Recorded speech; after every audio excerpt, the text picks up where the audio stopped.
Welcome to Lean to the Left, home of no-holds-barred commentary, plus interviews with fascinating people, some of them top experts, others simply with interesting stories to tell. You'll never know who'll show up at Lean to the Left. Now here's your host, Bob Gaddy. Ryan Thompson, Democratic candidate for State House of Representatives, District 106 in South Carolina, kicked off his election campaign celebrating his 22nd birthday on July 6, 2022. Ryan's already lived a life filled with challenges, growing up as a gay kid and being subjected to the bullying and disrespect that came with that, and then helping to support his mom and himself after his father died when he was just 11 years old. Now he's facing another big challenge, seeking public office as a gay Democrat in Horry County, South Carolina, a deep red Republican stronghold.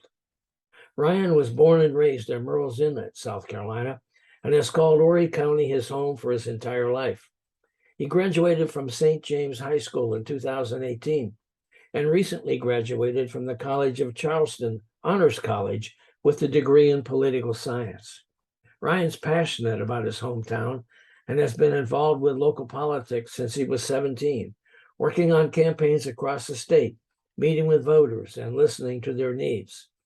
In high school, he was involved in theater, swim teams, student government, and Future Business Leaders of America. And then, in his senior year in college, this budding young politician was elected student body president. Ryan also was a student representative on the Council for Higher Education and is passionate about ensuring all South Carolinians have access to quality education. He will be an unyielding advocate for educators in the state and is currently pursuing teaching opportunities in his community. Ryan, thanks for joining us on this special South Carolina edition of the Lean to the Left podcast. Thank you for having me. Glad to be here. Well, it's a pleasure, my friend. Tell me, why are you running for the state legislature at such a young age and in an area where the odds are so heavily favoring the Republicans? Yeah, so I had this crazy idea my last semester of college.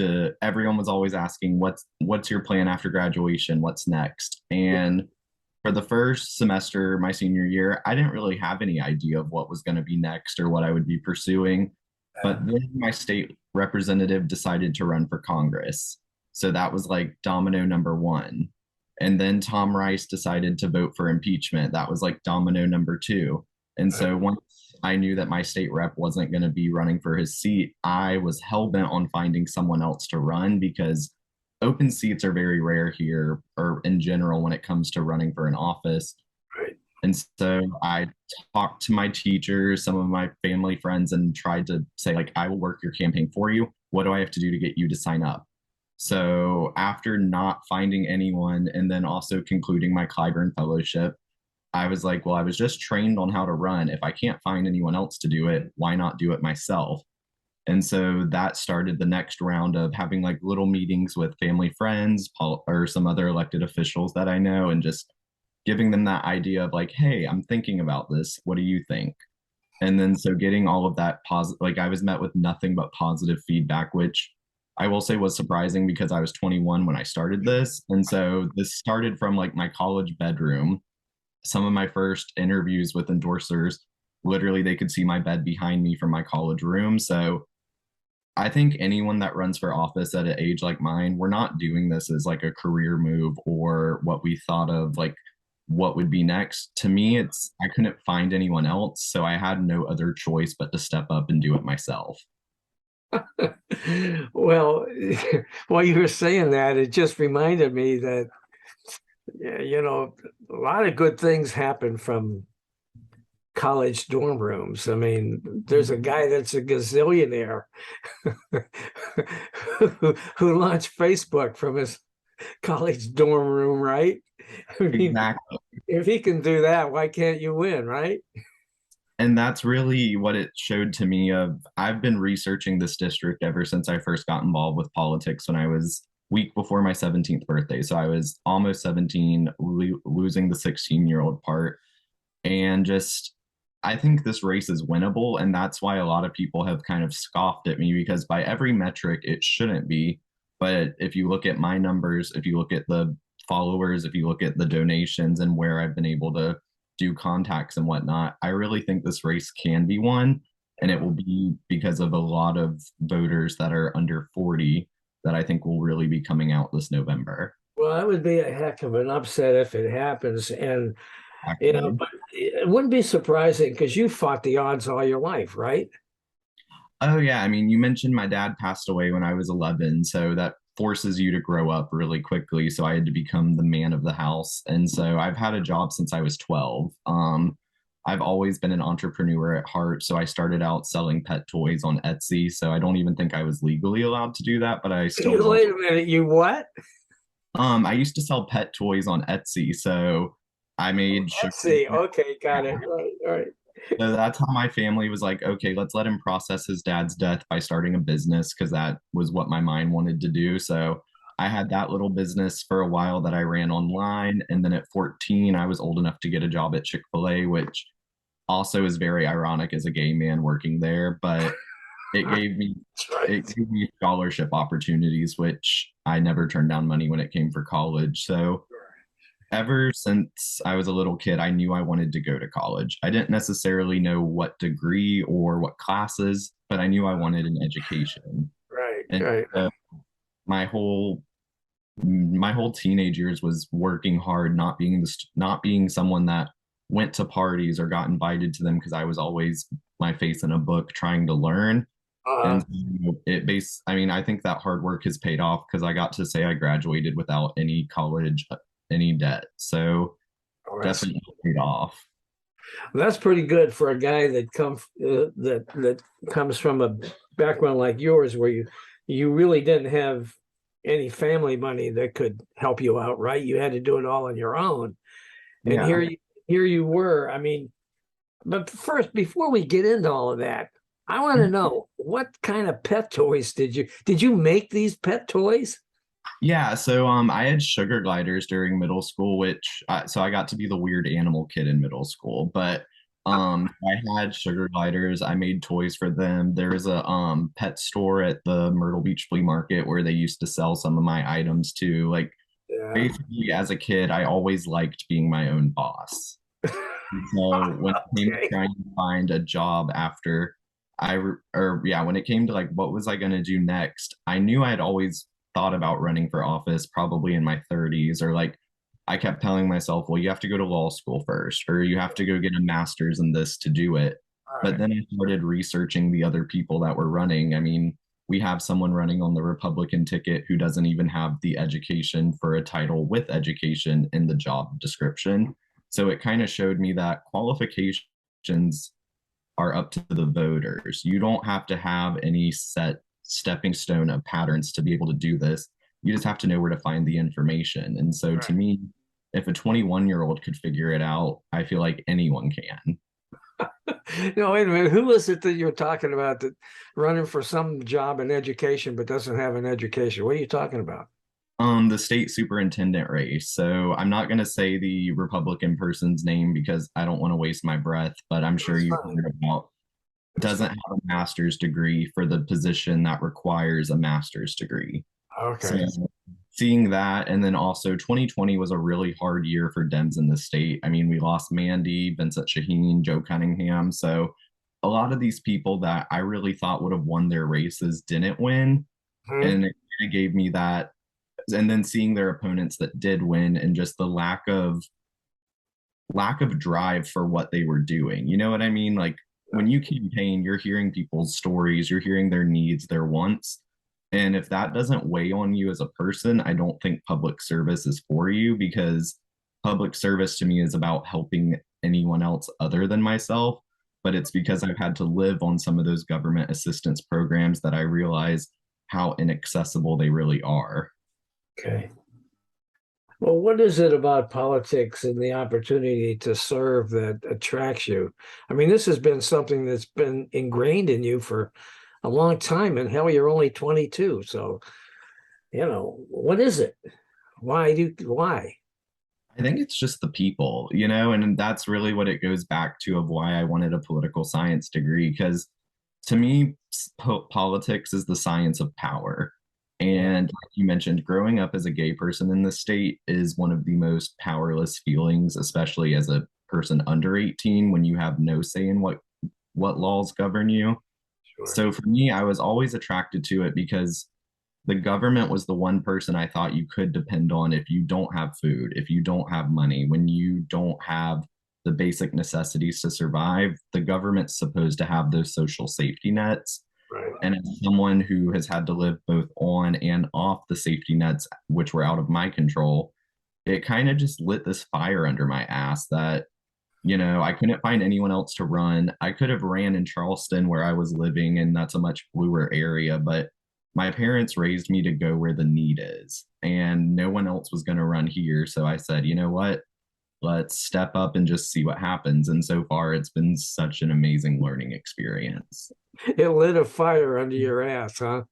Yeah. Basically, I learned I hate being told no because I always ask why next. And so Okay. none of the people in charge could give me a good reason to the why not. And it's kind of just shown me that a lot of the struggles I think people face when they run for office are like paper tigers. They're not actual obstacles. You Right. just have to know the rules behind it to make sure you follow the ethics laws or make sure you sign things on time. But for the most part, you can do it yourself. And my campaign has been a really good just example of that. Okay. So, do you feel like your youth is an advantage or a disadvantage, and why? I would say it's a double-edged sword because on one hand, at events and stuff, I feel like the new shiny toy that everyone wants to see what it's going to say because at a lot of these events, even back to when I first started, I was the youngest person in the room by a couple decades. So I always joke and say that my job is actually just lowering the median age. But I think it's been a more of an advantage than a disadvantage because being so young and not having necessarily the work experience of my opponent or other candidates, but having the knowledge, it means I don't have the special interest groups behind me or any of the developer packs like my opponent. So I'm literally just like a one-man show. And so when people realize that, they tend to like it because they know if I say I'm going to do something, I'm actually going to do it. Right. Well, that's remarkable. Not too many people do that, especially politicians. Um, so now the same question, I guess, can be asked about your being gay. Running for office here in South Carolina, is that an obstacle for you, or doesn't it make any difference, do you think? I don't think it's really made much of a difference in this race, but I will say I think it's another one of those double-edged swords. But for me as a Democrat, it, it's been a benefit, or also just for me as a person, like for student body president in college, being gay was something that I used to think was like my biggest weakness, was my biggest, I hated it. Uh, And realized while in college, it was actually my superpower because when people know that you're honest from the get-go with that, they trust you more and they trust telling you things. So I'm always upfront with people if they ask. It's not like I go around saying I'm the gay candidate that's running, but right, exactly. yeah, but if someone asks, I'm not going to lie to them because personally, I don't think my sexuality will inhibit how I do the job as representative. Sure. However, it definitely will influence the decisions that I would make because right now there is an out gay Republican in the state house, but he was outed after he ran in 2018. I'm not letting someone have that opportunity to out me because no one can out myself except me, you know? Right, exactly. And you've already, a long time ago, you took that step, and you've been honest about everything, and that's a real credit. It takes courage to do what you've done, and especially in an area like the one that we happen to live in, I think.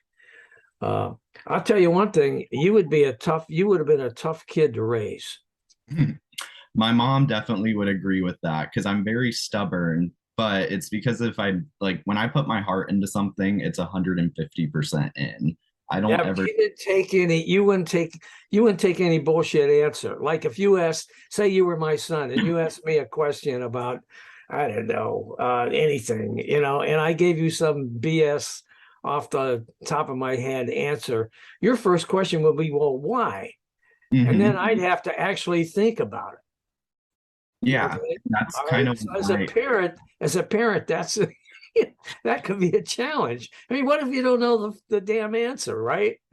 And that's what a lot of it's been, but also like my mom has been the best super cheerleader for all of this, is always just like, because to me, if I can explain something to what my mom can understand it, and I don't mean that of having to dumb things down or talk it Right. lower, but you have to know the people you're talking to. And so for her, I can talk jargon all day. Like I love politics, I know the acronyms, but I have to remember and take off that hat sometimes and say, no, you need to explain this at the level of whoever you're meeting. And Right. so when it comes to that, like the simple things of just saying, like, I want to fight corruption. I want you to have health care. I want your kids to have a teacher that's actually at their school. They're very simple things when you just get it down to the core of it. We always say Democrats are much better on our issues, but we message it badly. So Right. that's what I've tried to see as my advantage of just getting it down to the core of what we're actually trying to do in this race and do as state representatives. All right. Well, that brings me to the next question then. What is it that you hope to achieve? Let's say you get elected Yeah. and you go to Columbia. What do you want to make happen there? Yeah. And I've said this in other interviews as well. Like, my main goal, and this has been since I was 16, is getting us a hate crime law in this state. We are now one of two states in the country without one. Although we had a case in 2007 that helped us get the 2009 Federal Hate Crimes Act, South Carolina still does not have a basic hate crime law on our books. That has been my driving passion ever since I first got involved with politics, because I believe if we actually had a state law, there would be a lot more reported hate crimes, because currently, with it just being a federal thing, someone has to assault me or physically harm me bad enough for it to be considered a federal hate crime. We Okay. don't have protections for harassment or for bullying or stalking. There's not those protections there. And that's really what drove me to get involved with politics. And then just seeing this issue constantly when I thought we were going to get it last cycle, seeing just one or two representatives or senators be the reason that really needed legislation is just being killed at the end of the session pissed me off. And I'm not like you've known me since I was young, like 16, 17. I'm not an angry person. I hate being angry. Right. But I finally realized it was a righteous anger, because when I'm elected, I will actually be able to have that seat at the table. And I'm not focused on the reelection, because that's all people focus on in campaigns, is what's next for your election. I genuinely hope once elected, I don't care if I get voted out the next time. I want to just prove to voters that taking a chance on someone different can lead to a better result, because the definition of insanity is doing the same thing over and over and over. My entire life, we have been in a Republican control. I'm not saying I'm not here to work with Republicans or work with other people. Obviously, I would have to in the minority party. But wouldn't it be nice if there was a voice that was unbought, unpaid for, and did not have any alliances to the current people already there? And that's really where I think me and my opponent have that division on what we want to do when elected. What is it, Ryan, besides the hate crime issue, that you would like to achieve that would directly affect people in Horry County, South Carolina? Yeah, one of the biggest things I'm passionate about, and it's really like the boring stuff, but infrastructure. Yeah. We have seen such growth since 2010, this last decade. There was so much growth. Even the last 2 years, like my district added 3,000 new houses within a 2 year period. I want to make sure that we're keeping up our roads so that people can actually drive without getting potholes. But I really want to see a focus on, when we're building these roads, that we have sidewalks and lighting near them.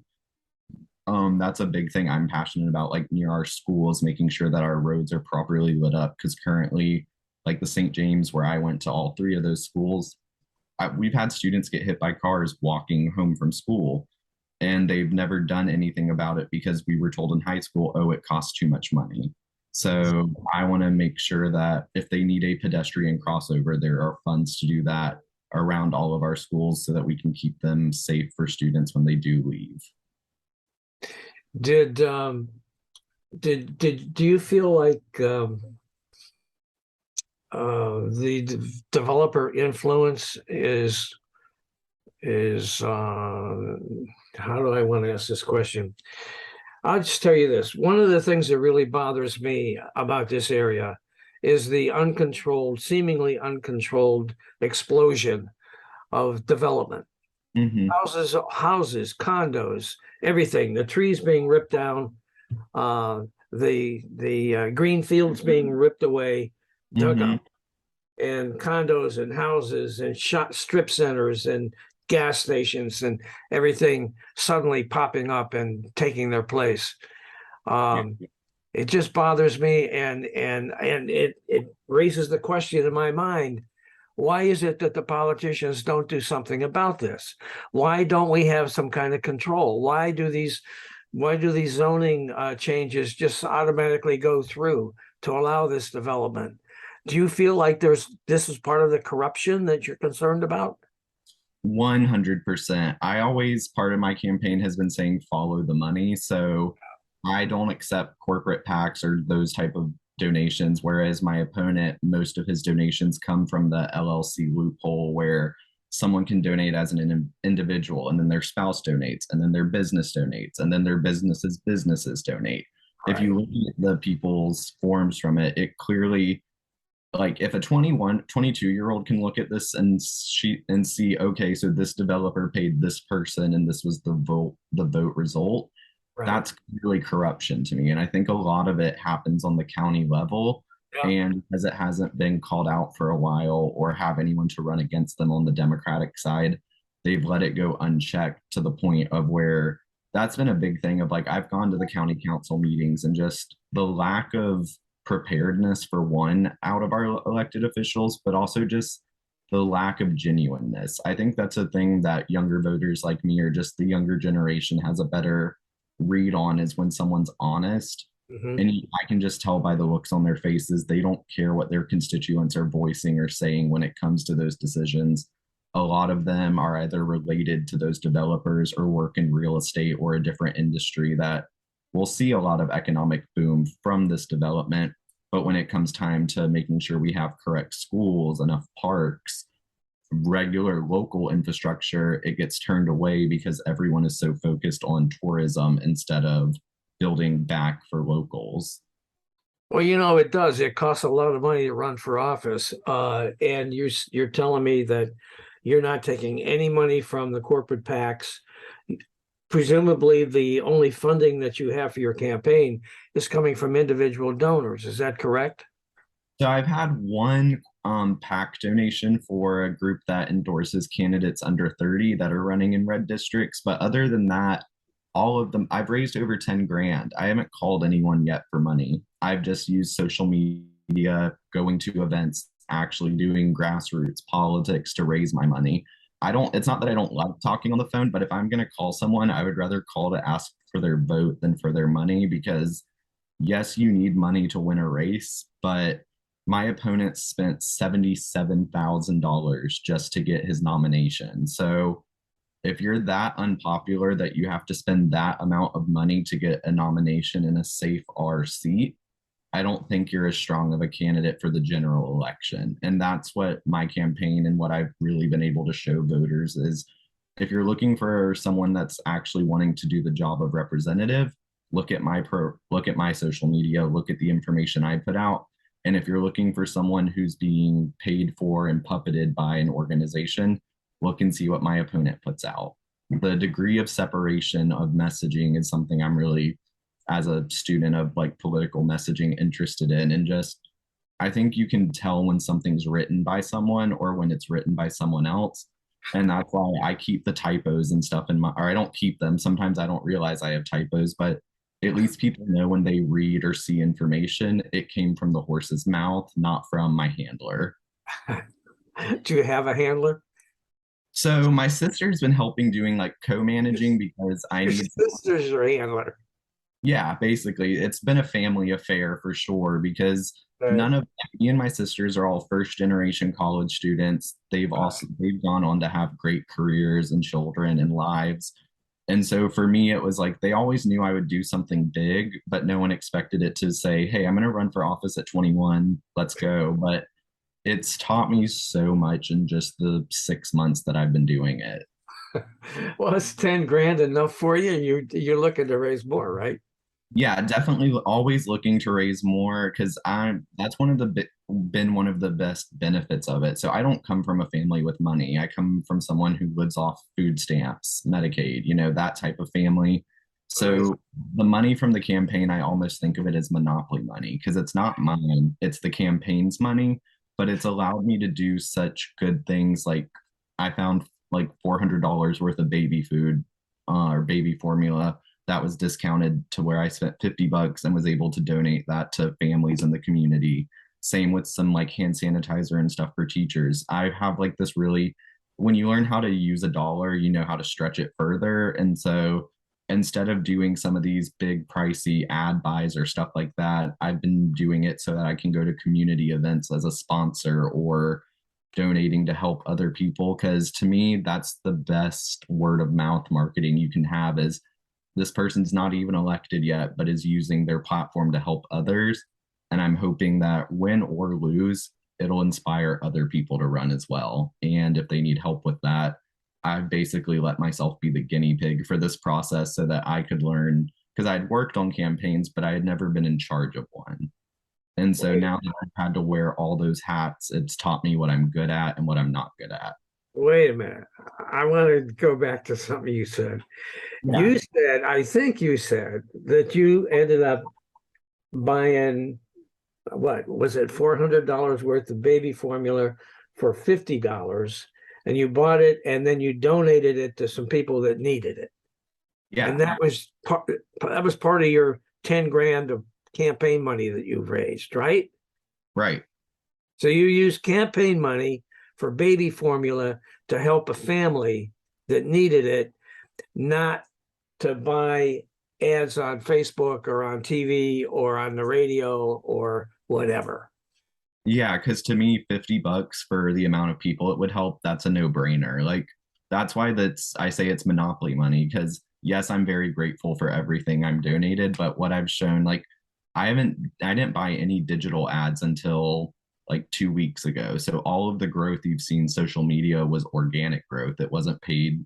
It was all word of mouth or follow for follow type working with stuff. So I basically like my campaign to me is trying to show how much you can do with the least amount of funds possible because obviously I am going to start calling for money to raise to have a big October, but the race, like when you run one, you have to work from start date forward, but also backwards or from election day backwards. And so I've built up that election day backward strategy. And then my birthday was kind of like the natural point where it was like two different games of chess, but they finally met. Right. And since then, I mean, growth wise, I have more followers on all social medias than my opponent does, which he's been doing ads since day one. So I think that shows I have a stronger message. And I have yard signs that can go out, which we know yard signs don't win elections, but I want to have just as many as my opponent does. So basically, like as a state rep, I will make 10,600 a year. That's about the amount of money my mom and I have lived off of for the past 10 years per year. So like I know how to make a dollar stretch. I'm not in this position for the money, but my opponent definitely seems like he is. Incredible. Yeah, that's just incredible. Thank No, you. yeah, it is, Ryan. I'm just serious. So I sent you $50 the other day. So I am going to assume that it was my $50 that you Mhm. used to buy that baby food. Yep. And if that's like I've had 18-year-olds donate $100 to my campaign. So You're that's where you're you're the man. I'm telling you. thank you. I don't it's like I'm not trying to be a one-man show because I don't like teamwork or stuff, but like growing up, whenever it was a group project, everyone wanted to be on a group project with me because they knew I would get it done. Yeah. So it's like it's now September, so we're about under 60 days till election now. So this is really where I guess it's my favorite professor says campaigns are a marathon, not just a race. I feel like I finally got to the point where me and my opponent are running evenly matched. And now here comes to the finals, what's going to happen during that leg of it. Do you So think you're being taken seriously by your opponent? I think at first, no, but based on like he wasn't posting on social media after the runoff, they were basically inactive, and calling them out for it got them to start posting more. So it's almost like I'm consulting for that campaign. But it's I don't think I was taken seriously at first, and I welcomed that because I've been an underdog my entire life. So I like being an underdog because it gives you the better narrative when you win. Sure, sure. So are you enjoying this experience as a candidate? It's been like, so when I had my first event, it definitely felt like imposter syndrome because I was setting up my booth, doing everything like that I would be doing if I was working for someone else. But then when the voters come and started asking me questions, it wasn't, I didn't have to go to, well, this is what so and so supports.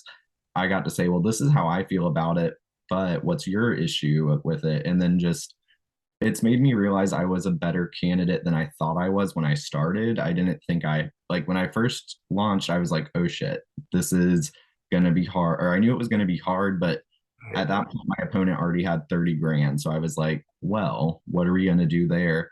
Right. Watching the Republican primary for the seat was honestly where I realized, no, you can win this because it was a very evenly matched race between someone that should have been a front runner, shouldn't have had a runoff, and then someone who was the more extreme candidate, and he almost won. So I think that there's a really big divide right now within the Horry County Republican Party between like a Tom Rice wing and your Russell Fry wing.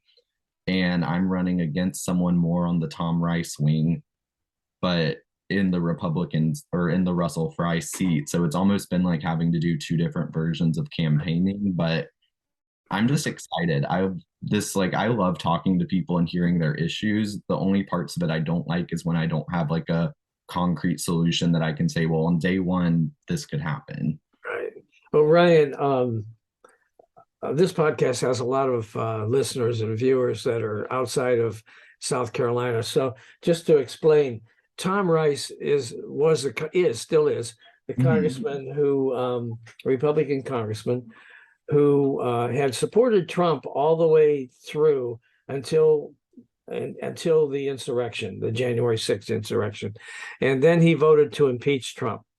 Russell Fry was the Trump supported candidate who took down Tom Rice in the primary. And so he is the Republican candidate, the Trump supported Republican candidate for Congress from this district. So that's who you're talking about. And so basically, you are attempting to appeal to the moderate, sensible wing of the Republican Party, not the MAGA Republicans. Correct. And honestly, for me, I always try not to blame the voters because at the end of the day, I think a lot of people, when they voted for Trump, they liked that he said it very plainly, and they felt like if they voted for him, he would do what he was going to say. Right. Granted, we all know how that played out in hindsight, but like it's made me realize I can be more moderate than I thought I was. And it's not that I'm like left wing only or moderate wing only.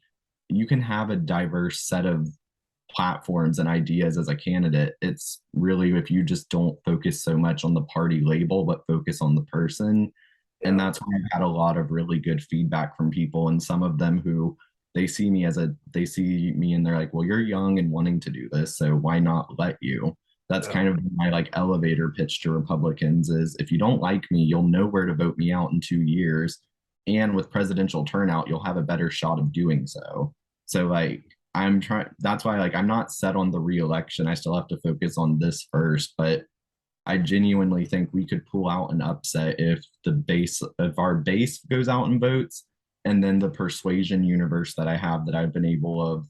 My goal is kind of not to divide households, but try to get a mom to vote separate from her husband or get their kids to vote for me if they know their parents aren't going to.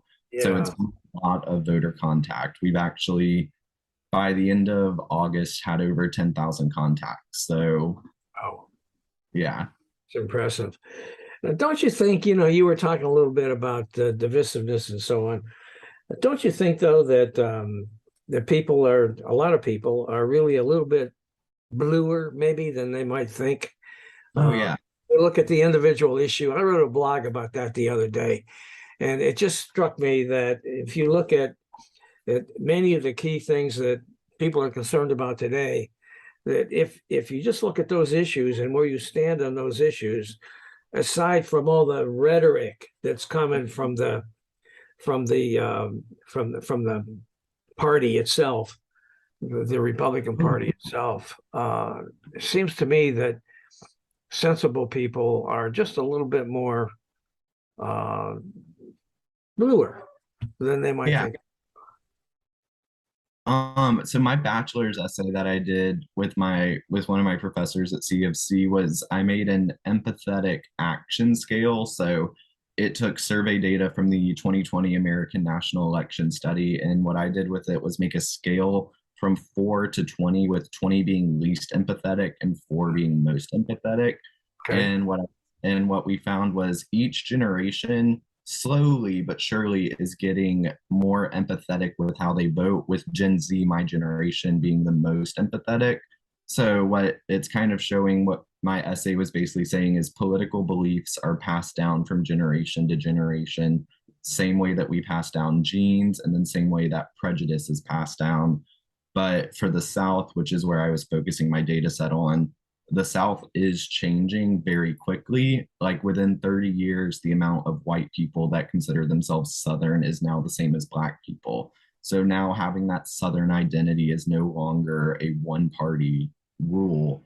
It's kind of opened it now more to where I'm a proud Southerner. I'm a gay man that grew up in the state, but I'm proud to say I'm from the South, because I don't think of the South as a racist, evil place. I think of it as a very gerrymandered place, but with so much potential. And that's kind of why I wanted to run in my hometown if I was ever going to run. Because if you can't run in your own hometown, you probably don't have a good reputation to run anywhere. Okay. So if you were to put into just a few words, not just the elevator speech that you just gave for Republicans, but to voters in general, what is the key? What's the key reason why people should support you? I would say the key reason to vote for me is because I'm truly running to be your choice for a new voice. There are no members of Gen Z in either chamber of our state house. They haven't elected someone. I would be the youngest elected representative since 2006. So our state reps have an average age of 55. I will automatically lower that by being elected. And I'm not saying just being young is why I'm qualified, but when there's no other voices in the room to be able to represent that part of the population, that's where you have problems. And because I'm young and gay and a Democrat running in a seat that I probably shouldn't have, if I win, I will have so much more influence as a Democrat representative, because Biden is still president for 2 more years. We love getting federal dollars here for projects, but we don't like giving credit to who actually helped get them. So while a lot of the Republicans in our county party or on the county council and within the county will take all the credit for it, they didn't do anything to help get those infrastructure dollars. And I still have 2 years left with Biden as president to help from a federal level and a state level. Okay. Okay, Ryan. Well, listen, I thank you very much for being on this special South Carolina edition of the Lean to the Left podcast. We're giving our local candidates an opportunity to talk about what they're up to and why they're running. And I think you made a great case, Ryan. Thank you for joining us today. Thank you, Bob, for having me. It's been a pleasure.